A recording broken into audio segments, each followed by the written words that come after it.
C'est faux de dire que c'est vraiment la motivation. Ce qui compte, c'est la discipline. Avance, encaisse, progresse. J'ai dû perdre 1,5 kg en 1h30 à peu près, 2 heures max.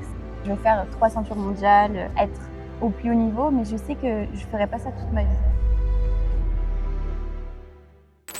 Bonjour à tous les mordus, on se retrouve aujourd'hui pour la deuxième édition de notre format interview accro ouvert. On va laisser la demoiselle se présenter. Bonjour, je m'appelle Levasseur Océane, j'ai 19 ans et je fais de la boxe française, du kickboxing et du full contact depuis 11 ans maintenant. On va laisser Melvin se présenter aussi. Allez les mecs, j'espère que vous allez bien. Je m'appelle Pouchy, donc je remplace le petit Lucas. Océane, on va commencer du coup par le commencement. Comment tu as commencé la boxe?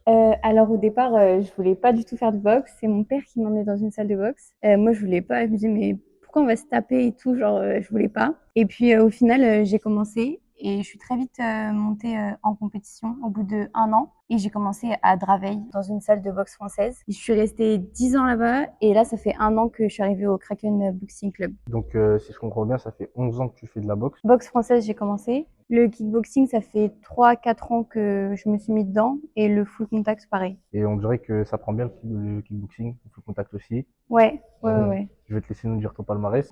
En palmarès, en kickboxing, je suis 3 fois championne de France, dont championne Île-de-France du coup. En kick light, en boxe française, j'ai été vice-championne de France combat cette année, championne de France combat premium l'année dernière. J'ai fait finaliste au championnat de France technique. En full contact, j'ai gagné 2 ceintures internationales, la Coupe de France aussi en full contact. Et voilà. Une vraie combattante. Hein. Tu as déjà gagné plein de trophées, etc. Tu as des certifications et tout. C'est quoi tes objectifs en vrai dans le futur? Mes objectifs futurs, ça va être déjà de faire un championnat du monde. Donc là, c'est les portes de l'Europe. C'est la première porte, mais c'est pas la dernière porte. Championnat du monde plusieurs fois. Déjà dans ma discipline principale, la boxe française. Et ensuite, pourquoi pas m'ouvrir dans d'autres disciplines, le kickboxing, mais dans des grosses organisations. Et une fois que je pense que j'aurai eu plusieurs fois une ceinture mondiale, je me dirais, ok, c'est bon. C'est bon, Je t'arrêtes. peux laisser. Voilà. Sinon, j'avais une question à te poser. Donc, est-ce que tu as une idole qui t'a poussé à aller jusqu'au bout? Une représentation, je pense, dans la boxe française qui représente vraiment le haut niveau. Je dirais Alexis Nicolas Barbosa. C'est vraiment quelqu'un qui est parti de la boxe française. Il a commencé peut-être vers 14-15 ans et il a été plusieurs fois champion de France Elita, champion du monde et aujourd'hui il est champion du One Championship. Et je pense que ça, c'est vraiment une marque de réussite et une inspiration pour se dépasser et se dire, bah voilà, on est parti de la même discipline et on peut aller jusque sur le toit du monde, aller décrocher les plus grosses ceintures dans les grosses organisations et c'est possible. J'aimerais savoir qu'est-ce qui te motive à aller aussi loin? C'est faux de dire que c'est vraiment la motivation. Ce qui compte, c'est la discipline. Parce que, par exemple, hier, je me suis levée, j'avais aucune motivation de m'entraîner, j'avais pas envie, mais j'ai quand même fait mes 2 entraînements. Et il y a des choses dans la vie qui font que des fois, tu te dis, ok, je suis obligée de le faire. Ma motivation première, c'est Ju, qui est parti l'an dernier. Pour ceux qui savent pas, Ju c'est un grand ami à nous qui nous a quittés du coup il y a 1 an. Il avait un avenir devant lui. Je peux même pas vous dire c'est quoi s'il lui attendait. Tellement il était déterminé et tellement il avait les capacités de le faire. Donc voilà. Je sais que même faire cette interview-là, il aurait kiffé le faire. Moi, j'ai encore la chance d'être là, donc je suis obligée de le faire pour lui. Et c'est ce qu'il aurait voulu pour moi, et c'est ce qu'il voudrait s'il serait encore là. Et je pense qu'il serait super fier et super excité de dire, ouais, la semaine prochaine, on part en Hongrie pour faire les championnats d'Europe. Attendez. Cette vidéo a été tournée quelques jours avant son départ pour les championnats d'Europe en Hongrie. Elle a fait un beau parcours que nous avons suivi et où elle perdra malheureusement en quart de finale contre la Turquie, mais elle a tout de même bien représenté le pays et nous pouvons être fiers d'elle. Maintenant, je vous laisse avec la suite de la vidéo. Et du coup là on parle de tes motivations. Tu nous as dit Ju parce que c'est une personne qui parlait bien, Oui. qui était toujours là du coup pour motiver les gens. Tu avais toujours les bonnes paroles. Maintenant qu'il sera plus là dans ton quotidien, etc. Qu'est-ce qui te motive encore plus dans le sens où tu sais que quand tu vas venir boxer, quand tu seras à l'entraînement, il sera pas là avec toi à tes côtés? Déjà, on est j'ai rejoint le Kraken Boxing Club qui était son club, donc on est dans la même salle. C'est vrai qu'au départ c'était très dur quand j'ai repris l'entraînement fin août, que je me disais il est où? Enfin voilà quoi. Mes mises de gants par exemple c'était toujours au fond à gauche dans la salle et je sais que je pouvais pas mettre les gants au fond à gauche dans la salle, c'est débile hein, mais parce que je me disais c'était avec lui que c'est là où il me cassait la gueule en fait tout simplement. Donc je pouvais pas. Après son frère c'est mon mari donc on est toujours en train de se pousser vers le haut Et on a aussi le Kraken qui est une équipe, c'est même pas une équipe, c'est vraiment une famille. Et on est tout le temps ensemble. Et en fait, on a tous connu et on a tous été impactés par son départ. Donc en fait, on s'est tous élevés vers le haut mutuellement. Et c'est ce qui fait que s'il y en a un qui a une descente, et c'est normal dans la vie de sportif, dans la vie tout court, qu'il y a une descente, mais il y a tout de suite quelqu'un qui va arriver et dire non, non, s'il aurait été là, il aurait jamais aimé te voir comme ça. Donc faut que tu te motives et tu continues tes objectifs jusqu'au bout. En boxe française, c'est pour être pro, faut être en élite A. Là, j'ai fait les premiums, seconde série. Je suis en élite B à partir de septembre. Ok. Et ensuite, je serai en élite A. Donc, en fait, je suis à, on va dire, 2 portes Deux encore. portes, ok. Et ça se passe comment tes routines? Parce que j'imagine du coup que tu vas être au plus haut niveau. Ouais. Tu fais sûrement plus d'entraînement que les autres. Et du coup, ça se passe comment? T'as combien d'entraînements par semaine? Combien au jour, peut-être même, des fois la journée, ça se trouve, tu dois en avoir plusieurs. Ouais. Au total, dans la semaine, j'ai 11 entraînements. Je m'entraîne 2 fois par jour. Donc là, c'est une grosse échéance, c'est championnat d'Europe. Donc 2 fois par jour. Tous les jours, du lundi au vendredi. Et le dimanche, je suis au repos. Donc après, le déroulement de la semaine, le lundi, par exemple, ça va être du PAO. Le soir, ça va être de la mise de gants. Le mardi matin, je fais de l'électrostimulation avec notre préparateur physique. Ça, c'est vraiment un gros plus dans la préparation parce que ça va vraiment aller stimuler le muscle et le cardio à fond. Ça, je fais 2 fois par semaine. Le mardi, je fais préparation physique toujours le soir avec le même préparateur physique. Le mercredi, fractionné et ainsi de suite. J'imagine que tu fais pas que de la boxe du coup. Non, T'as les cours aussi derrière. ouais. C'est pas trop compliqué. T'arrives à être.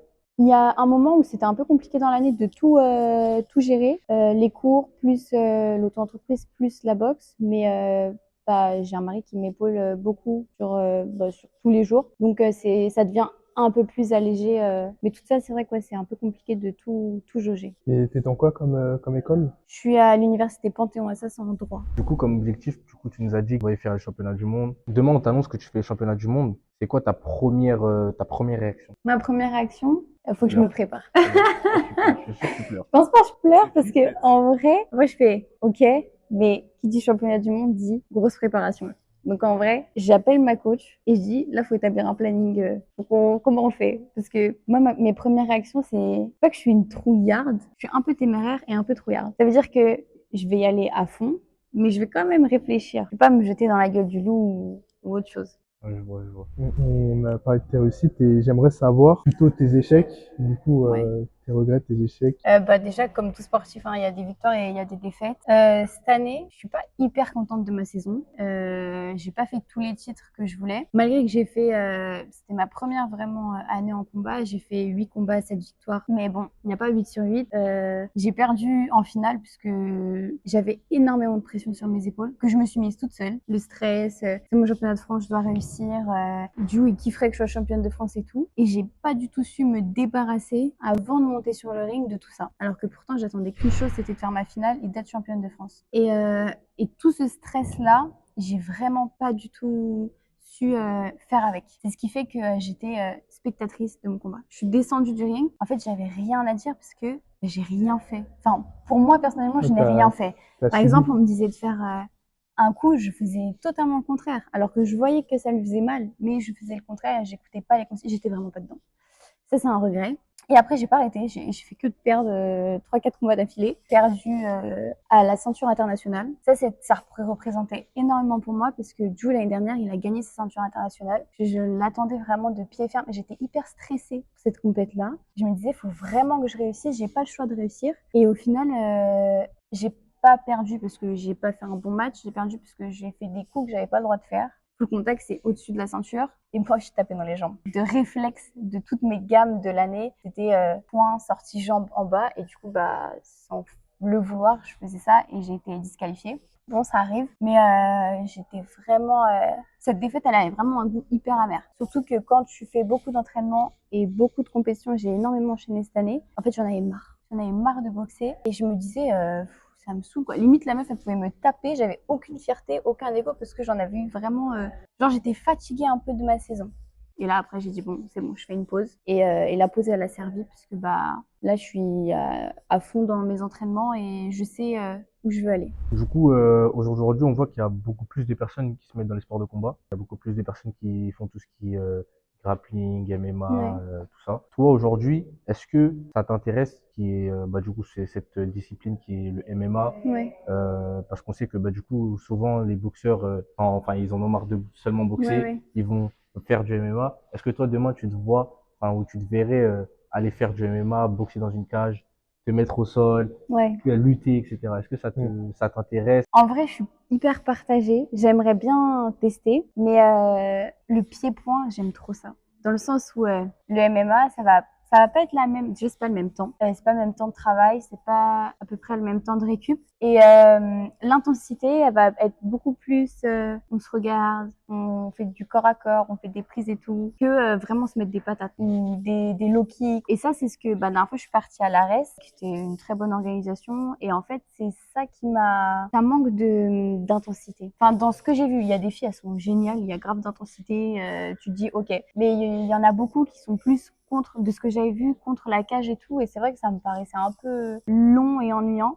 Et je préfère quand on peut se taper vraiment sur 3 minutes 3 minutes bien longues et qu'il n'y a pas de répit parce qu'en fait c'est au point ou au KO. Donc tu veux marquer le plus de points ou tu veux faire tomber ton adversaire. Voilà, mais c'est vrai que faut que Par rapport j'essaye. aux femmes, J'essaye. etc. Comment les hommes, ils voient la femme. Ouais.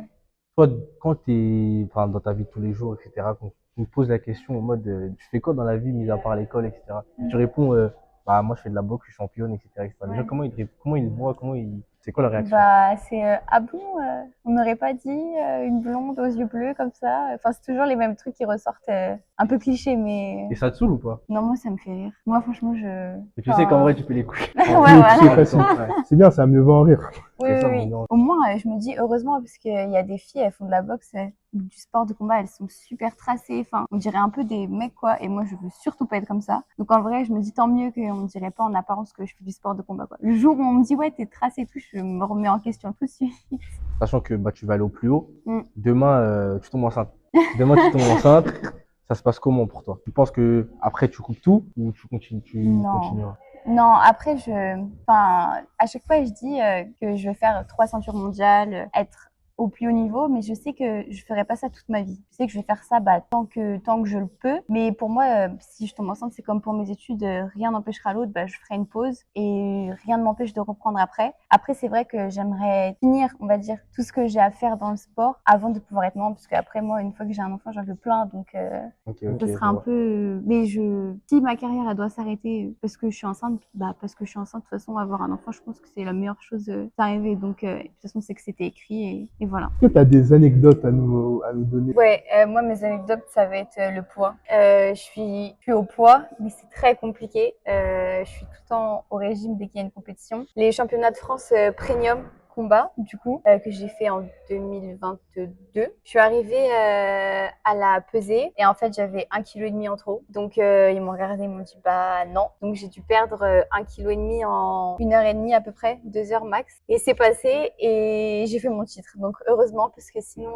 ça aurait été, j'aurais pu m'en prendre qu'à moi de toute manière. 1 kilo en 2 heures, c'était dur. Ouais, c'était dur. Comment t'as fait pour perdre 1 kilo en 2 heures? Sac poubelle, pull, doudoune, voilà. Et Aïe, que de aïe, la aïe. corde à sauter, des déplacements, corde à sauter, déplacements. Pendant 2 heures. Ouais. Voilà. Moi, je fais pas ça. Faut être prêt, les gars, faut être prêt. Moi, je tiens Faut pas. être prêt. Et du coup, pour finir, est-ce que tu aurais un mot ou des conseils à donner à la jeunesse, aux personnes qui te regardent? Ouais, je vais reprendre le slogan de Jung qui était avance, encaisse, progresse. Avance parce que de toute façon, ça sert à rien de regarder derrière, ça sert à rien de rester bloqué. Quoi qu'il arrive, faut avancer. Encaisse parce qu'il y aura plein de choses dans la vie qui feront que tu devras prendre sur toi et tu devras continuer d'avancer quoi qu'il arrive. Et progresse parce que tu rencontreras des échecs qui te feront progresser et qui te feront avancer et ainsi de suite. Du coup, Océane, on a un petit cadeau pour toi avant que tu partes en Hongrie. Il va peut-être te motiver. Tiens, ton petit t-shirt mordu de sport. Trop Voilà. bien, merci. Et je le mettrai avec moi pour partir en Hongrie. Et merci beaucoup. J'espère que, franchement, suivez tous la chaîne parce que je trouve ça génial. Ok, les gars. Je trouve ça génial de mettre les sportifs en avant. C'est vrai qu'en France, c'est compliqué d'être sportif de haut niveau. C'est pas forcément reconnu à sa juste valeur. Donc merci, ça me fait grave plaisir déjà d'être interviewée et de figurer sur votre chaîne, surtout en tant que féminine. Du coup, je suis archi contente et reconnaissante. Merci. Merci pour tout, Sian. Merci Merci pour à ta vous. franchise. Merci pour tout. Merci au Kraken aussi. Merci à Merci vous. à Amara aussi d'être là. Merci à toi, Pouchy. Merci. Bon, les mordus. On se retrouve pour la prochaine édition. Restez branchés. Et c'est ça être un mordu de sport. Ça va être un mort du sport.